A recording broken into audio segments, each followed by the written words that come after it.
Good afternoon, everyone. Welcome to the second session of our afternoon. My name is Daniel Vargas. I am an assistant professor of law at FGV Law School in Rio de Janeiro. And it is an honor and a pleasure to be back to the US, where I have developed most of my graduate studies. The theme of this panel is law and political science. And the question which has been presented to our speakers is, in summary, this: how can Brazilian and American academia collaborate in research to foster the development of institutions in both countries? To answer this question, we have three generations of legal scholars who have dedicated a significant part of their life and scholarship to understanding, thinking, and researching the relationship between Brazilian and American legal culture and legal academia. Our first speaker will be Professor Sérgio Guerra. Professor Guerra is an expert on administrative law and regulation, an area in which he has over 30 years of academic and professional experience. Over the recent years, Professor Guerra has focused part of his energy in contrasting the history of the development of the American administrative state and the Brazilian administrative state. He is the editor of the Brazilian Administrative Law Review, has published many books and articles on the field. He is the current dean of FGV Law School, and most importantly, an alum of Yale. Our second speaker will be Professor David Trubek. Professor Trubek is Professor of Law and Dean of International Studies at the University of Wisconsin-Madison.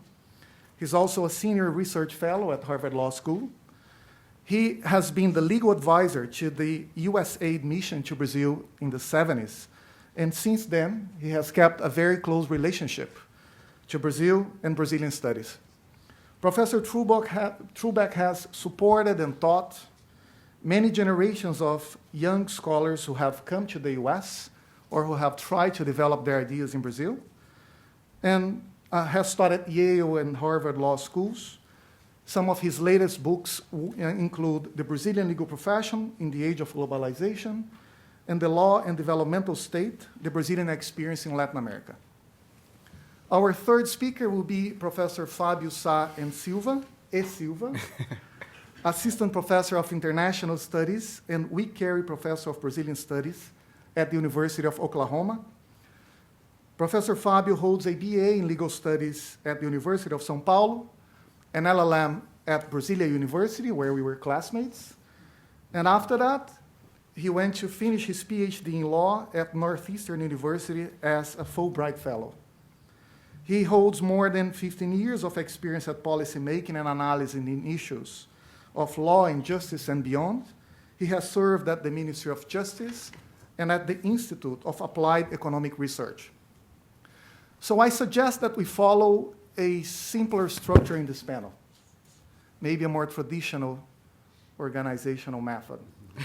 Professor Sérgio Guerra will speak first for about 15 to 20 minutes, followed by Professor Trubek and Fabio.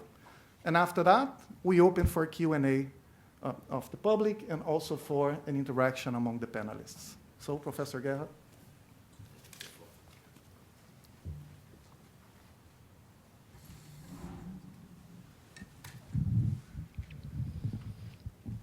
So, good afternoon, everyone. Thank you, Professor Daniel Vargas, for this generous introduction. And I'm delighted to be in this panel with a very friend of FGV, Professor David Trubek, and also Professor Fabio Silva. Thank you, Professor David Jackson, for inviting me to be here to this important symposium and especially this panel discussing law and political science. Ladies and gentlemen, I'm pleased and honored to be here today, back to New Haven, back to Yale University, where I had the unique opportunity to develop a deep research about the U.S. administrative state under the supervision of Professor Susan Rose Ackerman from Yale Law School. The 1891 Brazilian Constitution, which was modeled upon that of the United States, institutionalized Brazilian federalism and the separation of powers. So, method of comparative research between the Brazilian and North American institutional legal system was, and it still is, in my view, relevant in Brazilian constitutional matters. There are studies on the federalism, on the separation of powers, on the presidential system, and on the checks and balance system. Indeed, cases tried by the U.S. Supreme Court are customarily relied upon by the Brazilian Supreme Court as the base for their arguments. The same is happening in administrative law, with the movement led by Professor Susan Rose Ackerman from Yale Law School for the dissemination of research on comparative and global administrative law. There is an important new field of academic studies involving analysis of common issues in favor of democracy, including administrative transparency, procedures, accountability, and government regulation. Mostly everything is regulated. The energy is regulated. The transportation is regulated. The education is regulated. Everything is regulated by the government. A lot of red tape, micro-regulation, over-regulation. So this is very, very important issue for the academia. And the regulation could be made by the unitary executive, by the president and the ministers, secretaries, or by an independent agency with some characteristics created by the United States of America. So, considering the Brazilian agency model is close, very close, and was influenced by the system of independent regulatory agencies of the United States of America, it's appropriate, in my view, to conduct legal research from a comparative perspective in this issue.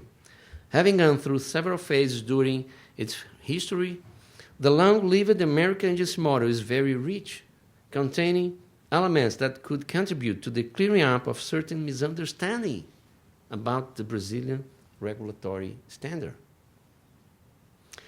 In my remarks today, I plan to highlight how the United States of America built an intellectual and practical ideology of regulation that Brazil needs to do right now.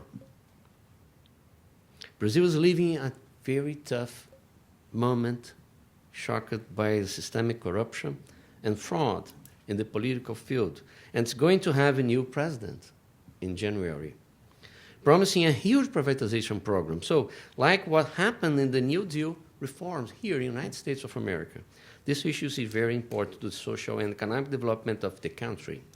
Speaking about the USA, for historical purposes, the Interstate Commerce Commission marks the beginning of the implementation of this bureaucratic standard in the regulation of public utilities involving the complex rail system that went beyond the border of the states.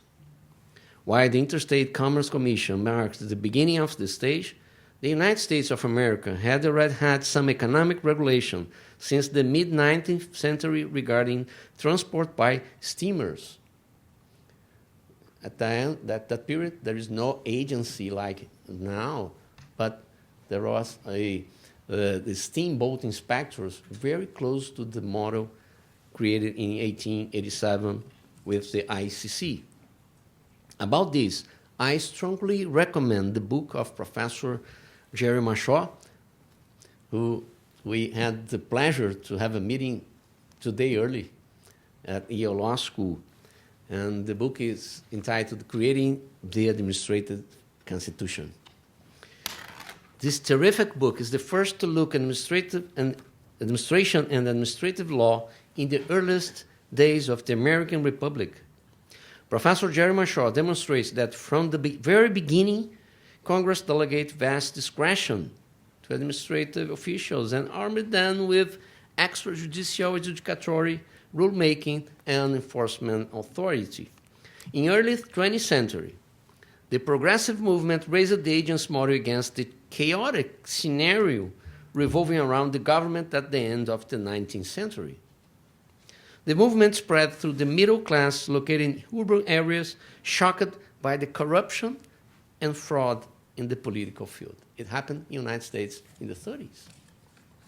The solution to these problems was to create agencies to control certain industrial activities that should be decided by experts, rationally and free from partisan pressures, in a format known as spoil system. The New Deal era, in the 30s, phase known as the New Deal era, several federal agencies were created to regulate transport, aviation, labor, gas, etc. Considering the impact of agency decisions on the lives of citizen business, a statute was enacted in 1946 to proceduralize their actions, bring transparency, and guarantee fundamental rights. The Administrative Procedure Act was enacted to guide the operation of the agencies, detailing the mechanisms of action. Indeed, the APA provides guidelines for the issuing of regulatory standards, hearings and society participation, judgment of individual cases, and in addition, parameters for the judicial control of the acts of the agents by the courts that we call in academia judicial review. The APA is the true constitution of the administrative law of the federal level. In the US model, the agents represent what is known in Brazil as the decentralized public administration, endowed with effective managerial autonomy. The actions of an agency must comply with the details contained in its laws of creation. When there is a dispute about its action, courts examine the data in accordance with the appeal standards established by the law that granted powers to the agency, generally keeping the regulatory choice due to what is informally known as the Principle of Deference.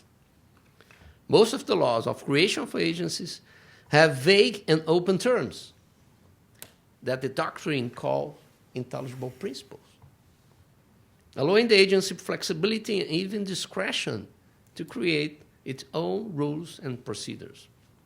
With this background, despite some opponents, the US regulation model has been kept since the 19th century to the present day with the support of the Supreme Court. Gary Lawson, a Boston University School of Law professor who took his JD at the Yale Law School, comments the abandonment of the theory of non-delegation doctrine before the courts, claiming that even the head of the executive branch, who might eventually question some delegation, has no objection. And I quote, "The rationale for this virtually complete abandonment of the non-delegation principle is simple. The court believes, possibly correctly, that the modern administrative state could not function if Congress were actually required to make a significant percentage of the fundamental policy decisions. Judicial opinions candidly acknowledge this rationale for permitting delegations. For example, the majority in Mistreta versus United States declared that our jurisprudence has been driven by a practical understanding that in our increasingly complex society, replete with ever-changing and more technical problems, Congress simply cannot do its job absent an ability to delegate power under broad general directives.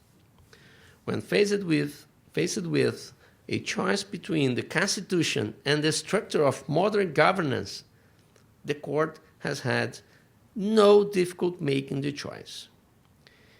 Contrary to conventional wisdom, neither did the Reagan and Bush administrations. Neither President Reagan nor President Bush ever vetoed or opposed legislation on the express ground that is violated the non-delegation doctrine. Nor, to my knowledge, did the Reagan-Bush Justice Department ever formally make such an objection to proposed or actual legislation. And I unquote.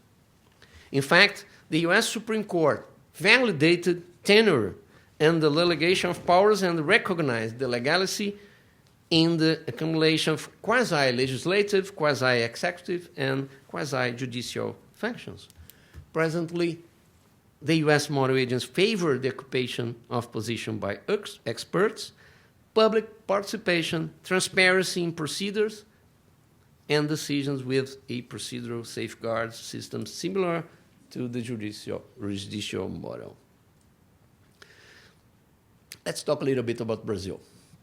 The Brazilian agency model is, like I said, a partial reproduction of an existing standard in the United States of America. The master plan of the state governance reform issued in 1995 brought a new model of independent regulatory agencies in order to restructure public administration. It was implemented at a time of the restructuring of the state's way of intervening in the economy during the administration of former President Fernando Henrique Cardoso. Mr. Cardoso led a huge privatization program. At that stage, the creation of regulatory agency was paramount. First, to attract private capital, especially foreign capital. And second, to deal with technical issues for decentralizing the executive power. The goal was lending some predictability and making the agency less susceptible to conflicts and political interests typical of the routines of the Brazilian Congress. Bringing novelty to both Brazilian constitutional and administrative law, independent regulatory agencies were created under a special autarky nature. First, headed by a collegiate body. Second, granting tenure for its commissioners. Third, it was created with administrative autonomy. And fourth, they received quasi-executive, quasi-legislative, and quasi-judicial functions that we call adjudicatory powers. Right now, Brazil has independent regulatory commissions in relevant industrial sectors like oil and gas industry, energy, electric energy power, healthcare, transportation, and telecom. The introduction of regulatory agencies brought some legal controversies in Brazil. First, the offense to the principle of the separation of power. Second, the delegation of powers from the legislative branch to unelected commissioners. Third, the violation of the principle of the unitary executive. And fourth, the lack of legitimacy of the commissioners of independent agents holding fixed terms, like what happened in the United States. The debate is very close to what had happened in the United States, especially after the New Deal era. With the revolution that we were talking about, Professor Daniel, the revolution of 1937 in the United States. Looking toward this constitutionality of the Brazilian model, in two cases, the Supreme Court validated the tenure system. The normative functions we've mentioned to the so-called intelligible principles, that is a theory created in the United States academia, and the decision-making autonomy. It's important to stress that the Brazilian bureaucracy, even with the advent of regulatory agencies, is still different from the United States bureaucratic system in terms of governability and governance structures. It's closer, but it's not exactly the same model. However, there is no doubt that part of the institutional design, granting tenure to the agency commissioners and decision-making autonomy really was influenced by the American model. Indeed, because of these factors, analysis should be produced about what happened and has been happening in the North American model. in the various stages along its over 150 years of history. Especially at this moment when big tech giants such as Uber, Google, and Facebook are acting like global service providers beyond borders. And you know, the structure created by the Uber, for example, is the same here in New Haven, or in Rio, or in Istanbul, or in Tel Aviv, or everywhere. So how to deal with this kind of structure? Using the traditional administrative law, the law passed by the Congress, and go to the veto or not veto by the president, and done? We solve the problem? That's the point. And everything is regulated. That's my point. How to deal with it with the modern, the structure of the law or the rule of law created 200 years ago. For the in the pursuit to improve the regulatory state, both the positive and negative aspects of the governance system should be analyzed both by Brazilian and the American Academy. For the American Academy, this question would be interesting to research empirically how an administrative system created to be applied locally was absorbed in another country with a very different culture and economic and social conditions. Otherwise, some matters related to the American system of regulatory agencies can contribute to the development of Brazilian agencies, and not only in regards to the administrative law. It would be helpful to further research in several areas. And this event, this symposium, is very important, in my humble opinion, to this kind of discussion. In conclusion, the studies could contribute to debates on the Brazilian regulatory standard, aiming to improve or to identify potential measures to be investigated in greater deepness. Thank you for your time.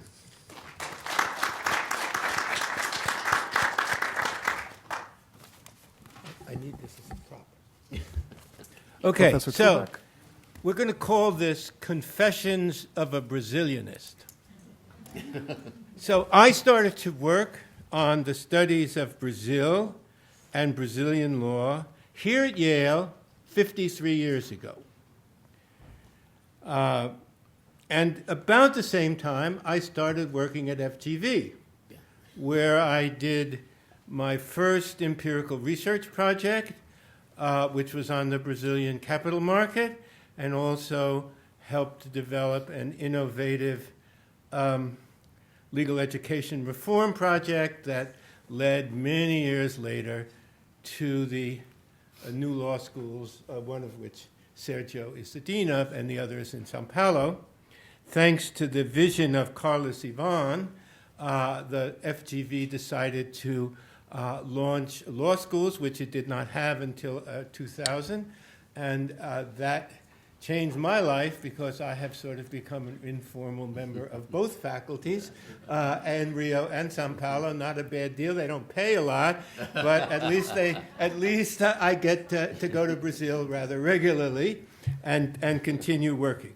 Now, Confessions of a Brazilianist. I have had several roles in American academic life that have given me an opportunity to try to build Brazilian studies in law and related fields.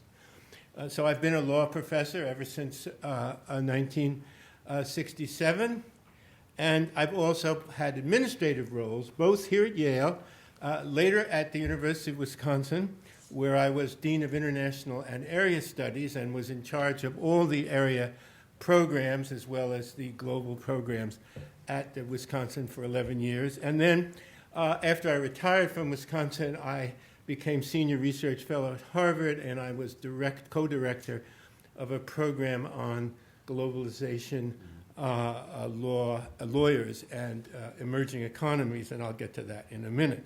So in these roles, I have had both successes and failures.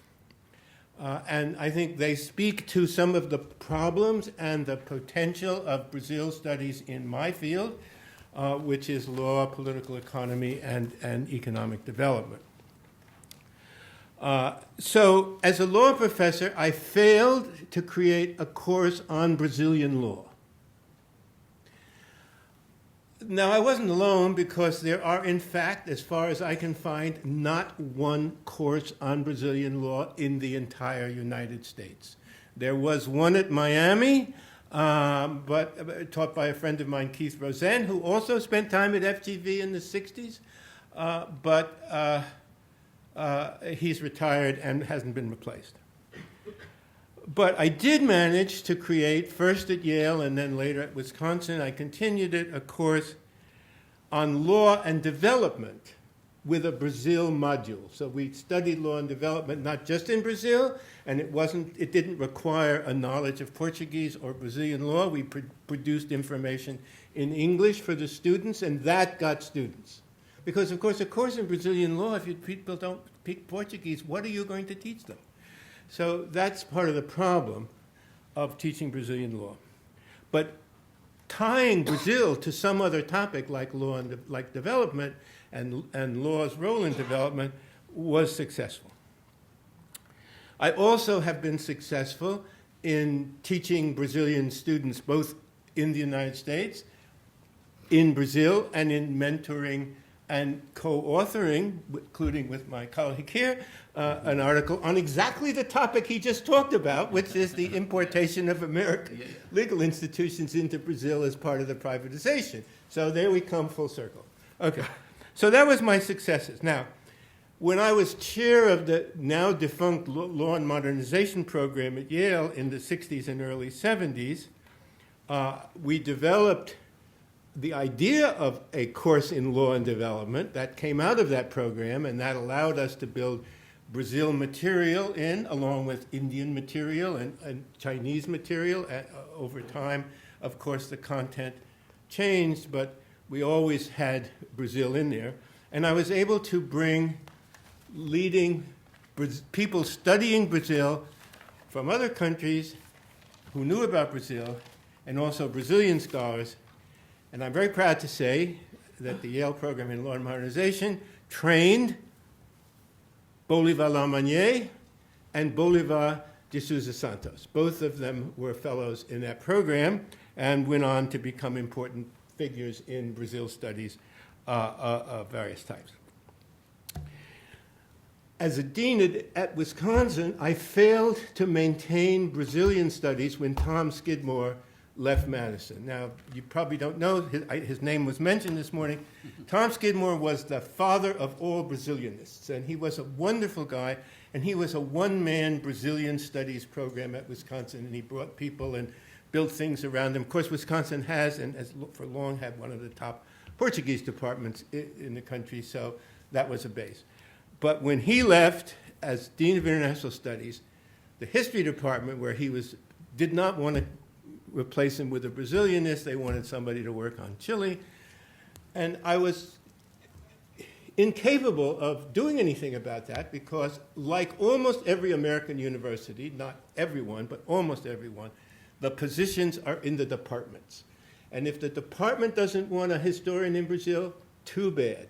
If political science decides they'd rather do China with a slot that comes open, they do it. And that is one of the dilemmas of maintaining Brazil studies in American universities, is the fact that except for a few positions in a few schools that are earmarked for Brazil or under the control of the international, what we call the senior international officers of the university, you're at the mercy of the vagaries of what particular departments are interested in it, and there's fashions, and they come and go. So that was a failure. But we did create research networks, again, recognizing that the best way to get people in American universities to get interested in Brazil is to relate it to something else, to environment, to climate change, to human rights, to development, to whatever. And that worked at Wisconsin as well. And finally at Harvard, where I've been the director of this program on studying lawyers and I'm very proud of this because I think this is really a great success. We created exactly what some of the people in the first panel spoke of, interdisciplinary, multinational teams doing collaborative research, in this case on the rise of the corporate legal profession in Brazil. This was part of a 3-country study. There's an India study and a Brazilian study and a China study. And here it is, the Brazilian legal profession in the age of globalization. Edited by Luciana Gross Cunha, Daniela Monteiro Gabay, and Jose Garcés Giraldi, David Trubek, and David Wilkins. So the Davids are Americans, and everybody else is a professor at FGV. So I think that this, and we had a team of 50 people working on this over a 5-year period. Research assistants, junior faculty, blah, blah, blah, blah, blah. Okay, so that's sort of a life's experience. All right, now what can I take of a more general nature from this experience? So the first is, I've already told you that people don't study Brazilian law in the United States. So I did an informal survey just in the last couple of days, as far as I can tell, there is in fact not one course taught in one American law school by anybody called Brazilian law or anything like that.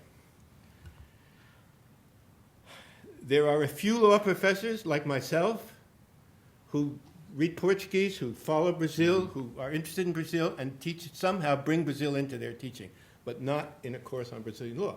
There's a program on Brazil and the environment at Pace. Mm-hmm.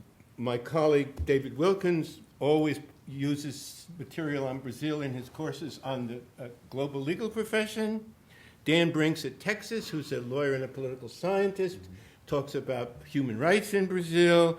And there are many other things like that. But that's the way you really can break through the barriers, the language barriers, the lack of student interest in Brazil such, at least in law these days, and so on.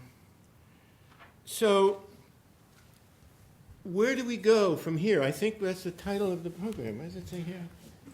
The road ahead. Where is the road ahead? Rocky, I'm afraid, but nonetheless promising. So what is the road ahead? Well, I think, and Carlos Ivan said when we were chatting during the break, Brazil is at a turning point, at a very, very clear. It's clear that it's turning, but it's not clear where it's turning and how far it's turning and to what. So this causes anxiety and concern in some quarters, and in others it seems that some are happy with the changes. And some are happy with some changes and unhappy with others. So you could be happy about the economy and unhappy about other things, or vice versa. But the point is, it is a liminal moment in the history of this country. And it's a moment in which Brazil is going through things which are going on around the world and which are of great interest to people in the American Academy.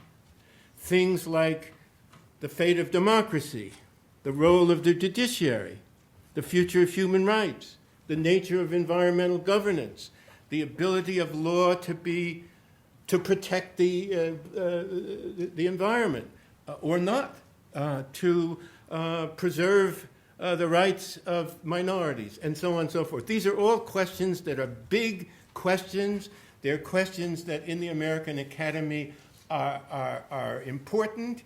Brazil fits in within this narrative in the sense that it is a country that offers promise and also despair.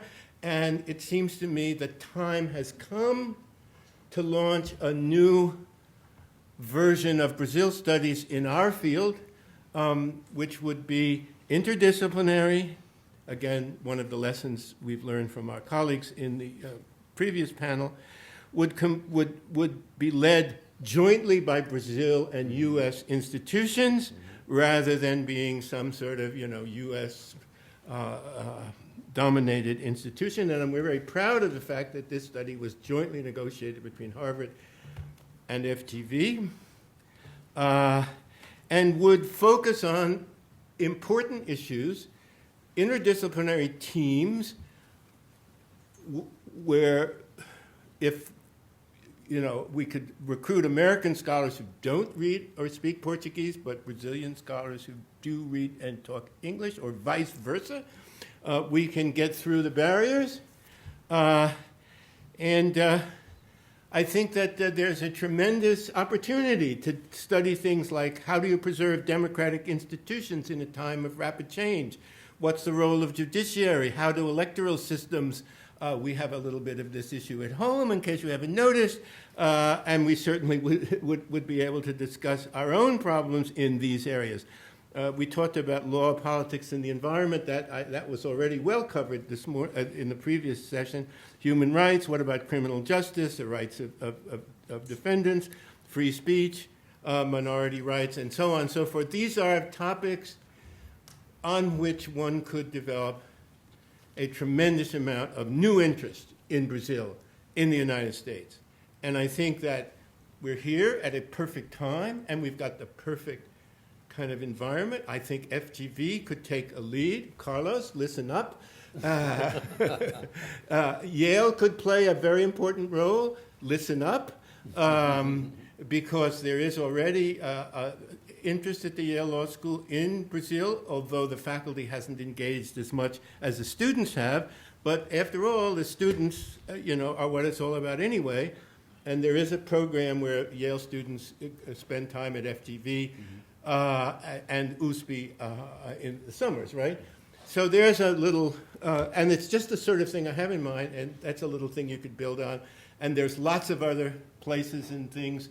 And here's the professor of Brazil studies in Oklahoma, so we can have a southwestern branch. So I think this could be great, and I hope you'll all pick this up and run with it. Thank you.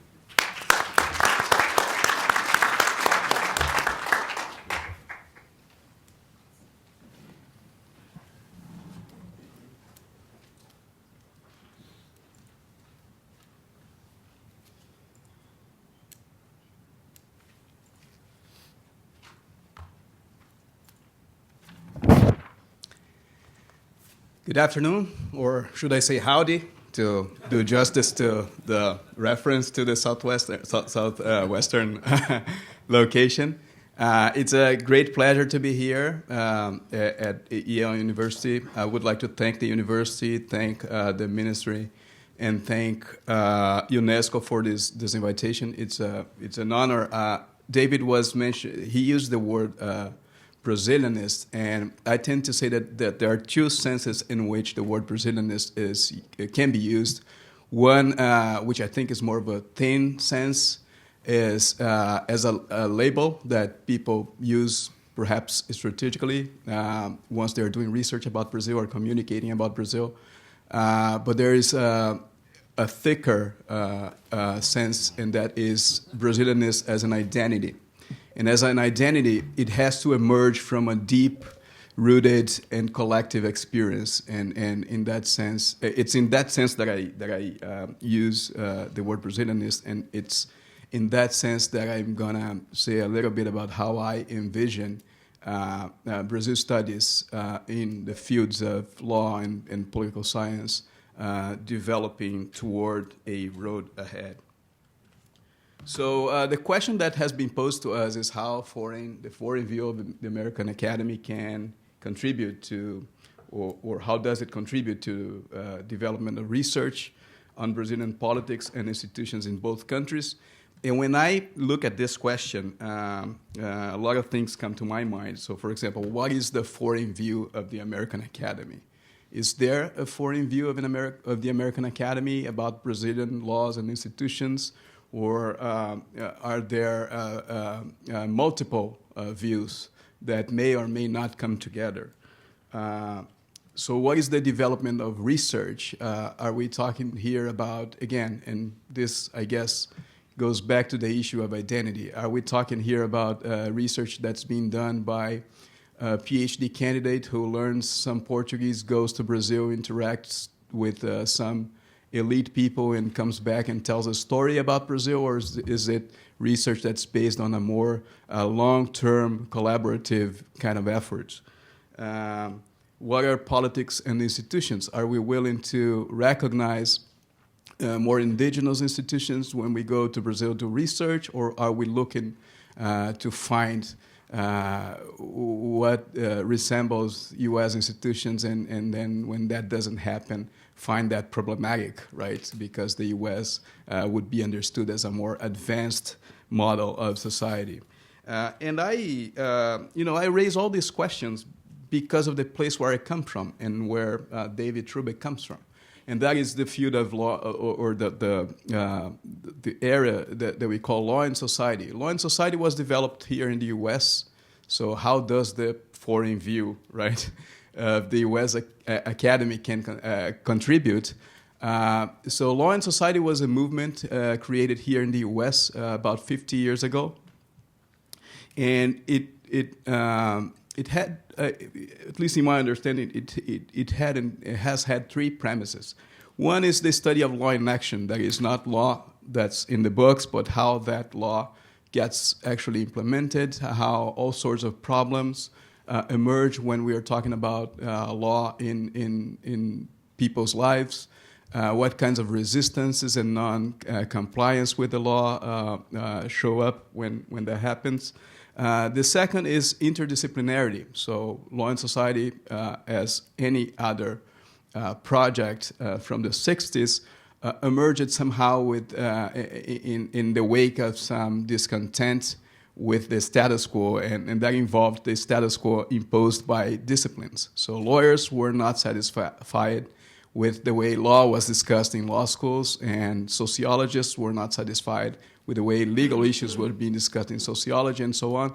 And these people gathered around what became the Law and Society Association to engage in that kind of exchange beyond the barriers of their disciplines. And the third is that law and society, again, because of the 60s and the atmosphere, was progressive. It was concerned with how law understood in action can serve justice, can change society for better, can make more relationships more equal, and can promote freedom.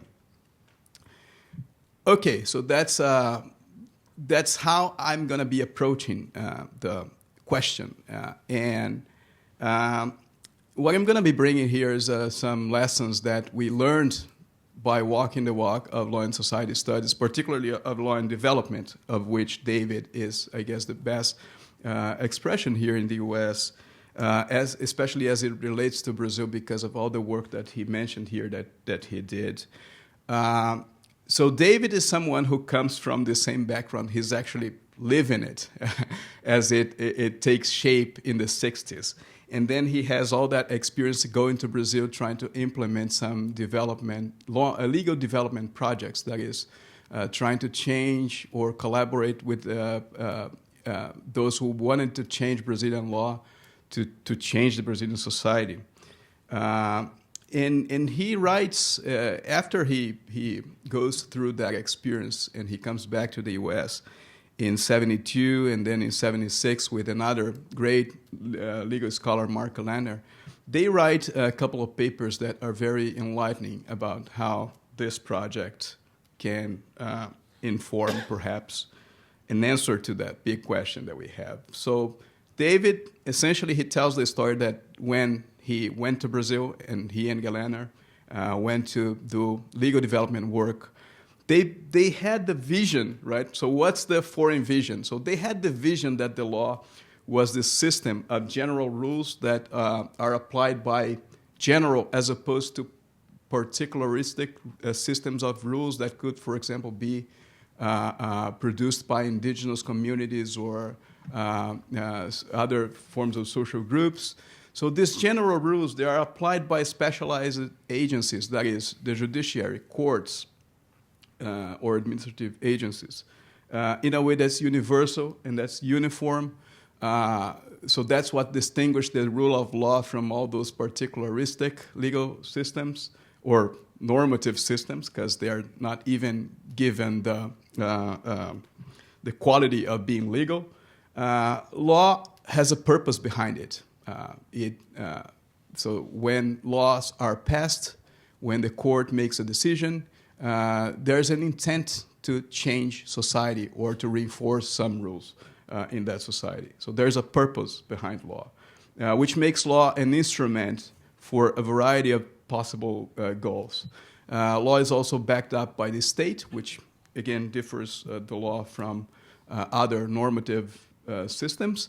So when you have this system that's universal, that's backed up by the state, and that has a purpose, and you mobilize that for a purpose, you can then produce change. And that change was in economic terms, and these scholars at the time, they understood that one role that law could play in the Brazilian context was to help organize markets, so not very different from what we are kind of discussing today. And the second way in which law could mobilize as such, could cause change was political, right?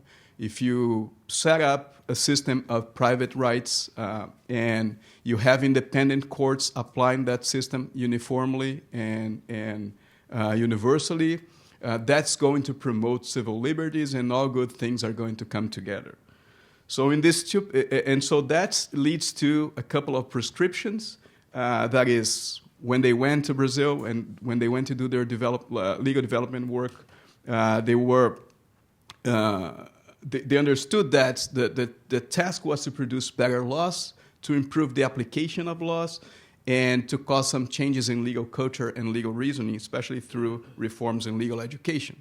So that's those were the topics around which they built a research agenda, and the research agenda covered essentially the legal needs the legal change that needed to be promoted for some specific developmental goals to be achieved, and problems that might exist that would make those changes necessary. So it's a very normative, but at the same time scientific enterprise that's actually typical of legal studies in a way. So what happened when my colleagues went to Brazil, went to India and other countries? So they met different social economic structures in which the state and not the market played a more central role, in which the law in turn played a different role than the core assumptions that they held would suggest.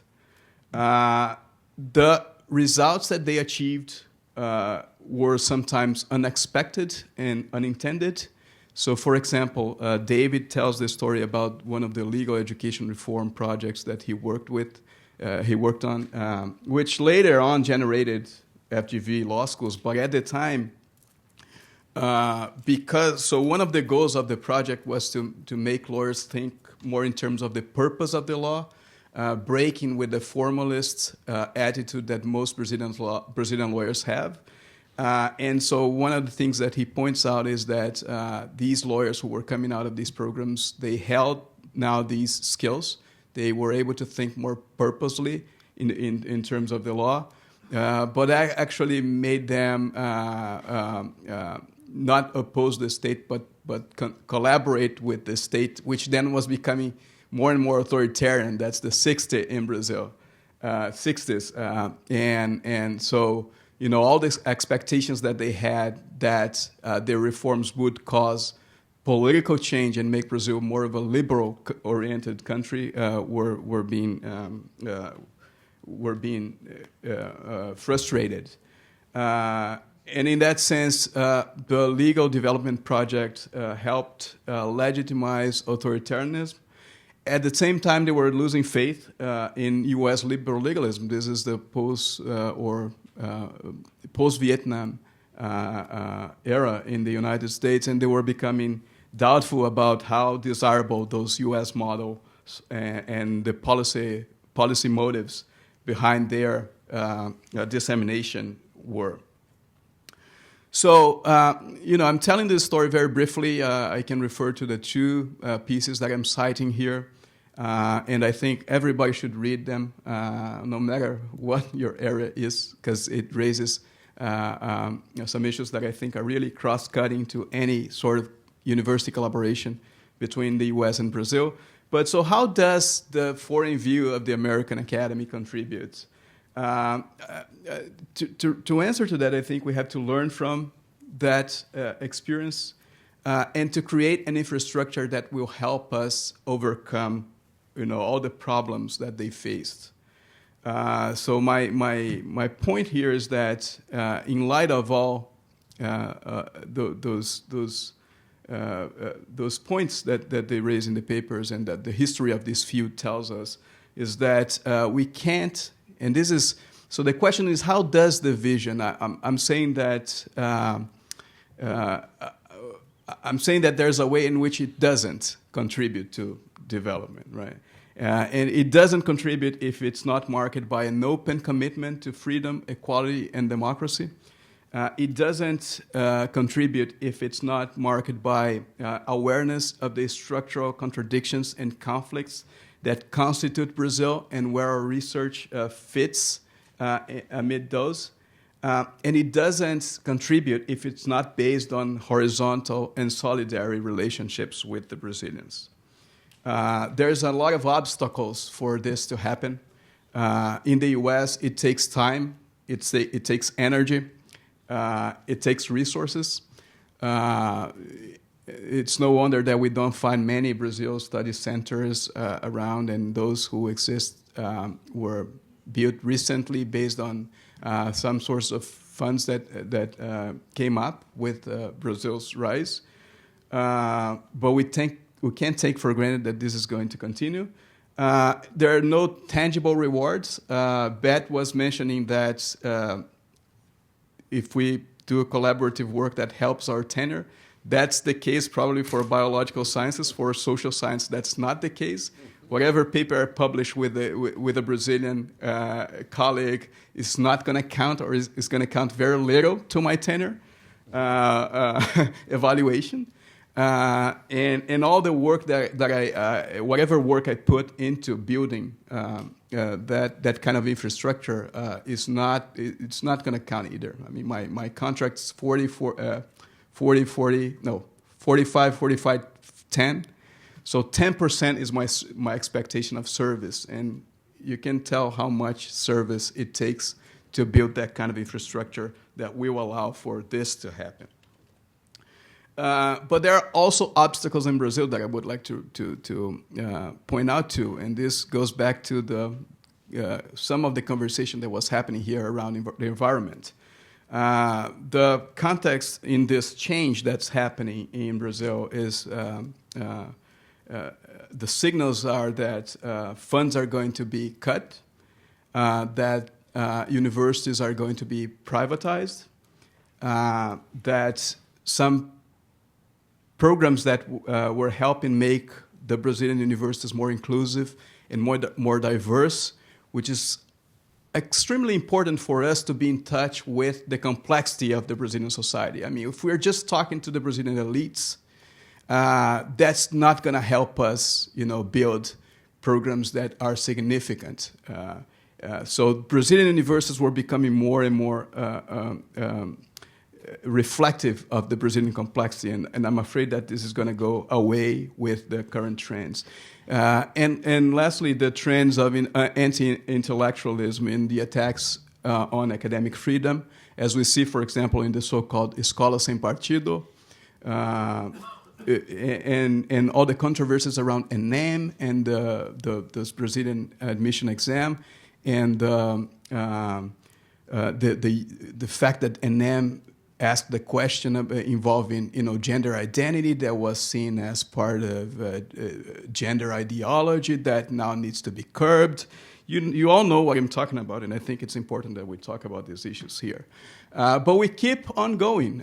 We can't feel deterred by all these obstacles. So, and I'm going to finish by saying just a few words about my own experience, and I look at what Beth did in Florida, and that's certainly a source of inspiration, and if not a model for us. I joined last year the David L. Borden College of International Studies at the University of Oklahoma. And since then, and building on things from the past that and work that had been done by my colleague then, Erica Robb Larkins, who's now in San Diego, I helped, and I'm helping build a Brazil Studies program. And there's all these components that you're seeing in the program, coursework. We want to train our students in Brazil. We want to make them aware of how complex Brazil is and all the issues and tensions that characterize the Brazilian society, and give them Portuguese foundations. We do events, as your universities certainly do as well. We are establishing exchange programs. We have in the spring 2 visiting scholars coming to OU and 1 undergrad intern. So we want to bring Brazil to our campus. We are developing partnership with other universities for exchange programs. We are launching some publications because we think that some things about Brazil need to come to the knowledge of U.S. scholars very quickly and in English. I mean, we don't have time to miss in that sense. So one of the publications we're launching is called One Pager, and that is we want to have scholars articulating an argument and bringing data about contemporary Brazil in one single page, so that we can have a stock of knowledge about contemporary trends in public policy and institutions in Brazil. And there's another project I'll skip for now. And we want to move toward an institutional research agenda. I'm actually hosting a workshop on December 14 for the whole university. Whoever is interested in doing research in Brazil or about Brazil is welcome at OU. And nearby universities, we have people from OSU and from University of Tulsa coming. And we are planning to develop a research agenda and get some grants and start that kind of collaborative network projects. And finally, and this is, I think, one of the things that make me very enthusiastic about the work that I'm doing, is we have a center in Rio.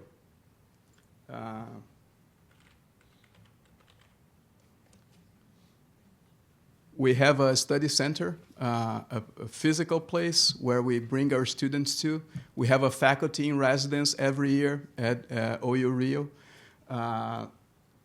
I'm not going to show this video because there's a student who make a video of his experiences in Rio, and it's fascinating, but it's a student.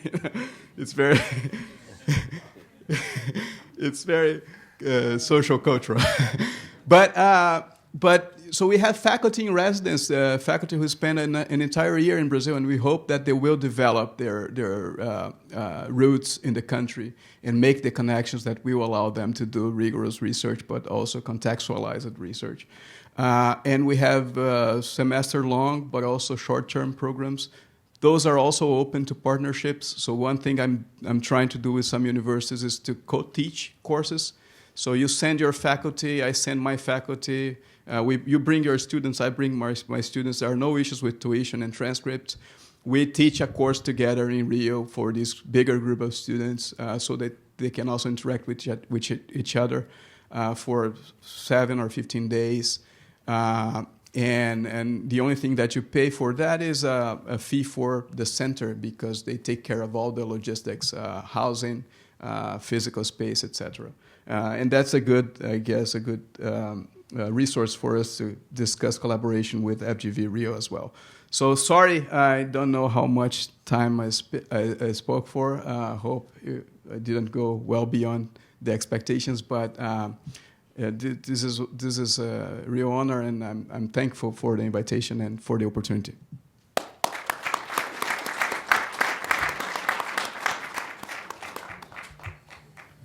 So we have a couple of minutes for questions and answers, if anyone is interested. Conselheiro Fernando.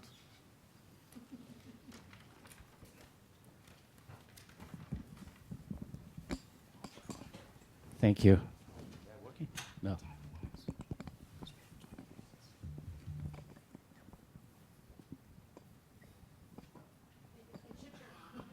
It is? It is? Okay. Now, I was just going to say something about if you were watching TV last night, Brazilian TV, I think you would be not surprised. But I'm still surprised what I've been watching after having studied law in Brazil 40 years ago. And now I watch TV, and I was listening to the justice from the Supreme Court of Brazil discussing the law that the president would be able to pardon or not corrupt people, and this discussion. And what the justices were talking about, to my surprise, and we were talking about criminal law, they were mentioning things like the Federalist Papers. They were talking about the American Constitution and how it started and all of that. In a way, it was not so surprising because it's constitutional law. As it's been pointed out, Brazil copied, in a way, the Constitution in 1891. Administrative law has also been influenced by the U.S.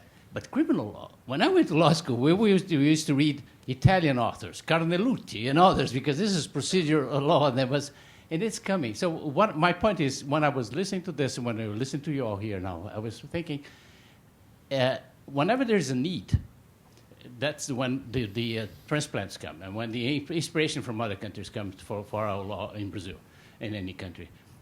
At the moment, what you will listen to people talking about corruption law, and so I never heard this before in my years in practice of law. It was, you hear quid pro quo, beyond reasonable doubt, plea bargaining, all the things that America has a long experience, compliance. So these are things that come because of the need at the moment. I don't want to go into too long, but is there among the panelists somebody who would agree or disagree with what I'm saying? That there was a professor, recently a professor of law in São Paulo. He was saying that young lawyers have been replacing as lawyers for those accused of corruption because they have studied here in the U.S. and they know something about plea bargaining.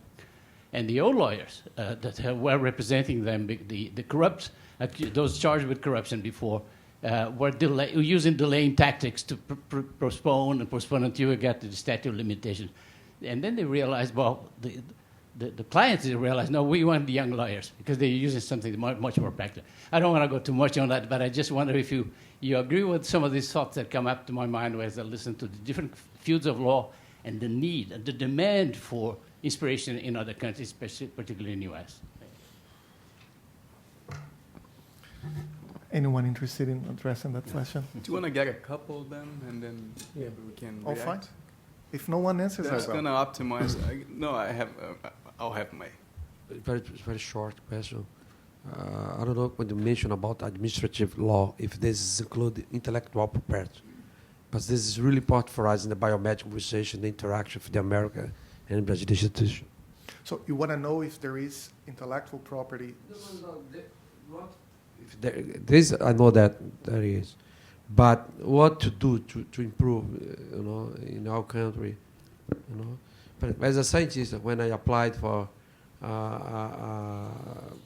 the institute there for intellectual property, it has taken me 2-3 years, 4 years, and I read someone did something better than I did, and I lose the opportunity. Just talk about it. Thank you.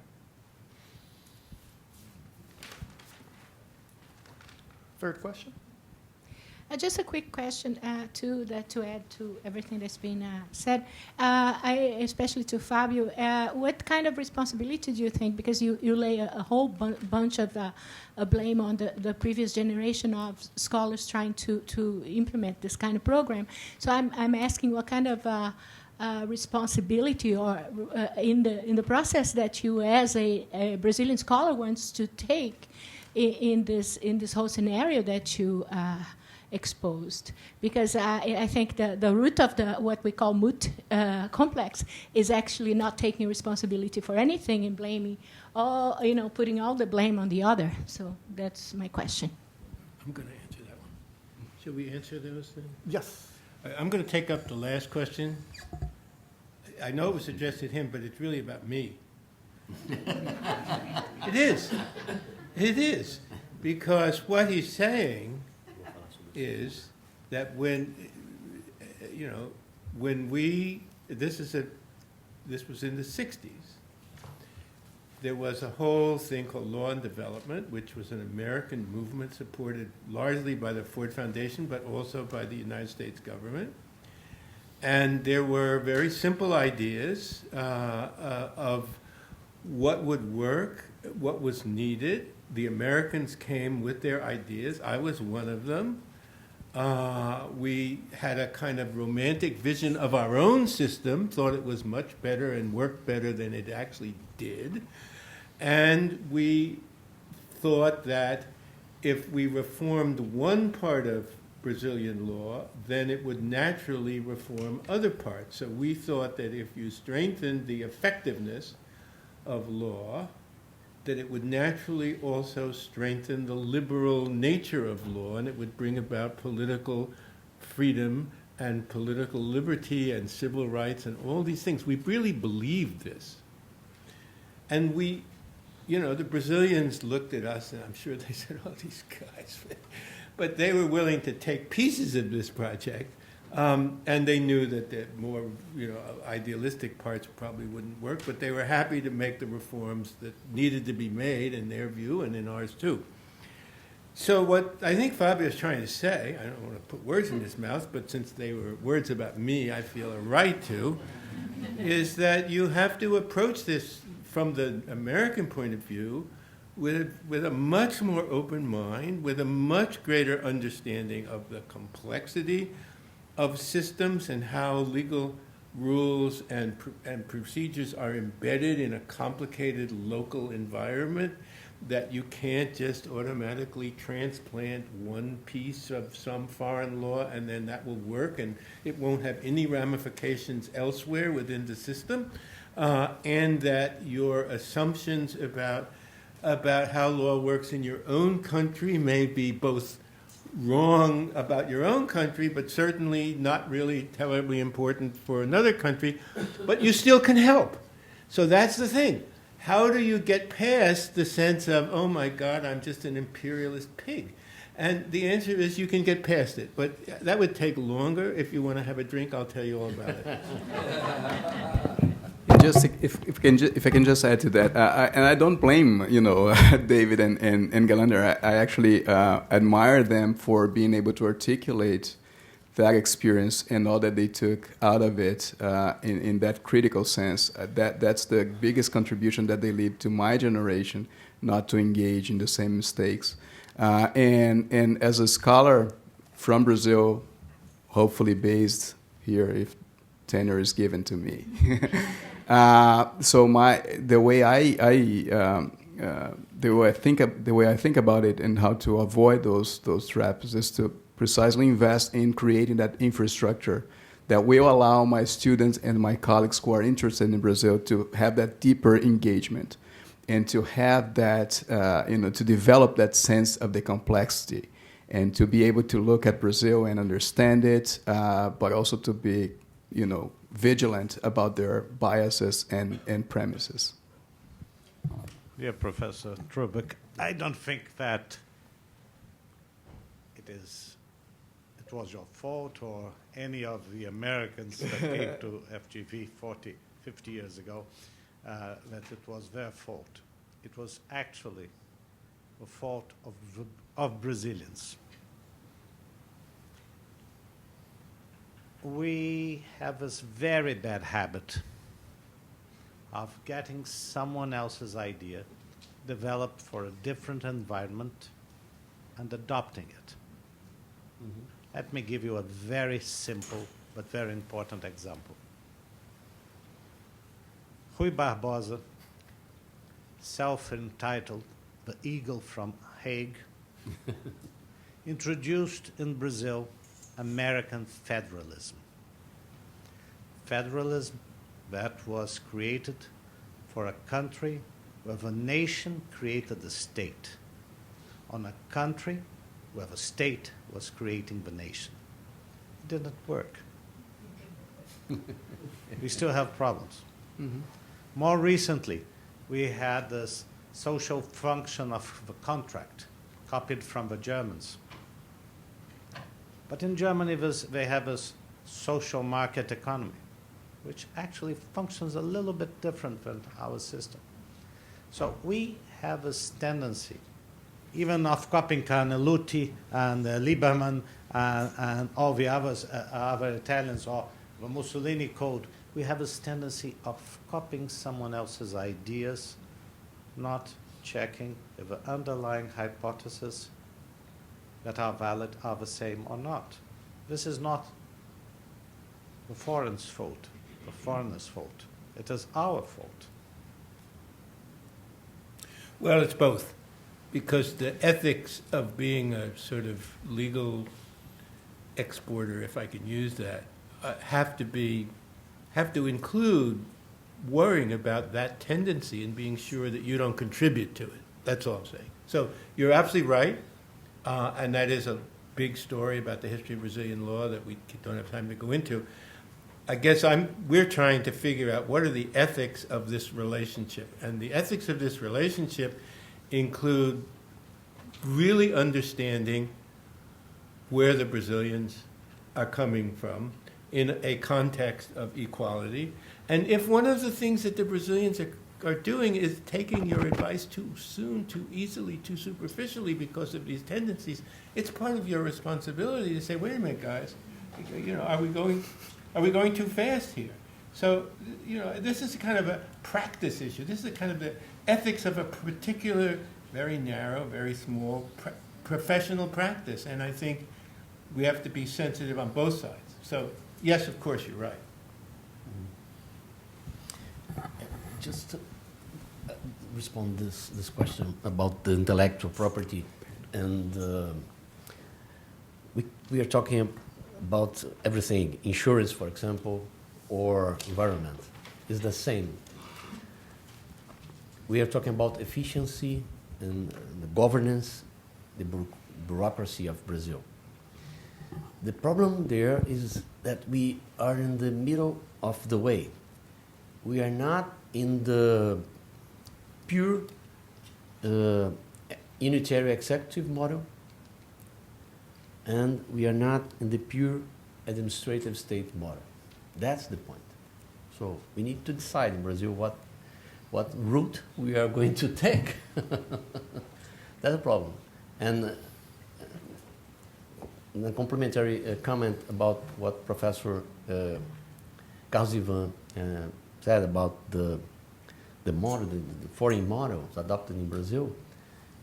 The problem in terms of administrative state is that our Constitution of 1891 was copied by the U.S. Federalism and the separation of powers, etc., etc. But the structure of the bureaucracy was copied by the French model. So, yeah. That's very correct. Yeah. Bonaparte model, yes. The pyramid model, very centralized power in the president of the republic or so it's different. It's not easy to fit the U.S. constitutional model to the bureaucratic French model. So that's the point. But figuring out how to do that should be a challenge both for Brazilians and Americans. So there's a topic for a research project. Oh, yeah. But by the way, there was an effort, I don't know whatever happened to this, to bring to Brazil a reform that occurred in the United States, I don't know, in the 60s or 70s, that was extremely important for universities, which made it easier for faculty who developed scientific developments to get the right to the intellectual property, even if the funding had come from government sources. And that led to a tremendous explosion of startups around American universities. You go to Wisconsin or Stanford or any of the major science universities, and you'll see this whole world of startups that are run by, or at least inspired by, professors who develop new ideas, often with federal money. Until this law reform in the United States, they couldn't benefit from that. Now they can, and I know that Glauco Arbex, when he was head of FINEP, was trying to get that law adopted in Brazil, but I don't know if it succeeded. Did it? In Brazil, the opposite way. I have a colleague now that he just created 3 startups in Spirit Sun, and now has a lawyer behind him, asking him to pay because he uses the space of the university. So we have time for a last question. Any volunteer? Yeah, I was going to say a few words about it. I mean, just so I'm not a law person. I'm a law in society. So I'm deeply interested in this process of importation and exportation of different legal traditions, including criminal law. And well, I agree with you that this is happening. That Brazilian criminal law is becoming more and more Americanized. Especially in the context of the car wash case. But I think, as a scholar, I want to understand the dimensions of this and what's driving this. So a lot of that process of bringing American institutions to Brazilian law was built within the ANCLA,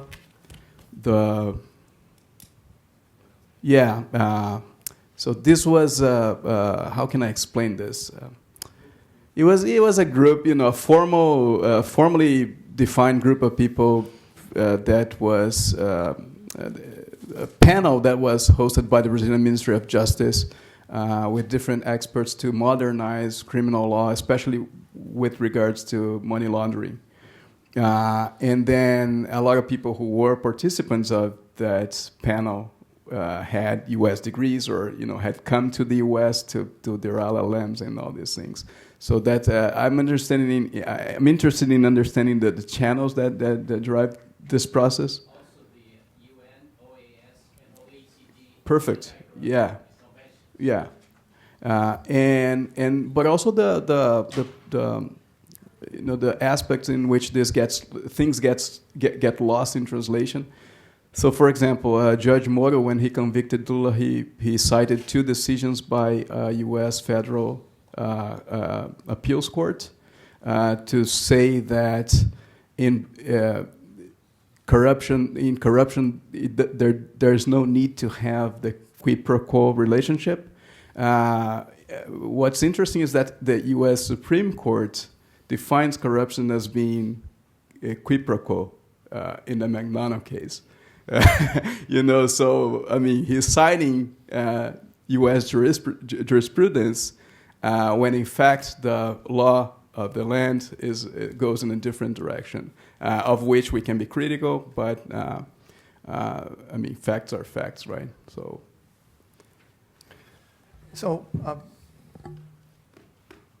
I would just add a point to that. So I have the sense that because Brazilians are unwilling or unable to understand the nature of the problems that the country is facing, because we are unable to change the institutions which actually lead to the outcomes that we don't like, then we look for some form of compensation to at least keep things going, and judges step in. So it seems to me that part of the legal activism that is taking place in Brazil is the second best option, at least that's how we look at it, because we are not willing or able to change the civil procedure, the the criminal procedure code, and so on. So the question is, because I don't know how I can streamline the civil procedure and the criminal procedure in order to finally get to a final decision in a case and bring someone to jail, then I allow someone, a judge, to intervene in the process or create some exceptions that would allow someone to go to jail even before the end of the process. Because I'm not willing or capable of reforming the structure of universities that don't seem to be operating that well in Brazil, then I create some form of judicial activism in which a form of legal decision will make up for a solution in a specific problem. So, and I think this trend to bet our options, our future in the hands of prosecutors and judges, even though I am part of that community, is very limited and very risky at the same time. And I would much rather prefer if we were collectively able to look for structural reforms which would allow the country to improve the capacity, the effectiveness of public institutions without having to looking for a shortcut or for an exception, which might seem to be urgent and necessary in one case, but in the long term, break the capacity of law, the legitimacy of law in society. So I just would like to end by thanking everyone who stayed here in the second panel until this time. I'd like to thank Professor Jackson for the invitation and for being one of the leaders in putting up this event. Thank Gustavo and the Ministry of Education. And I hope you all are back here tomorrow for the second day of the event.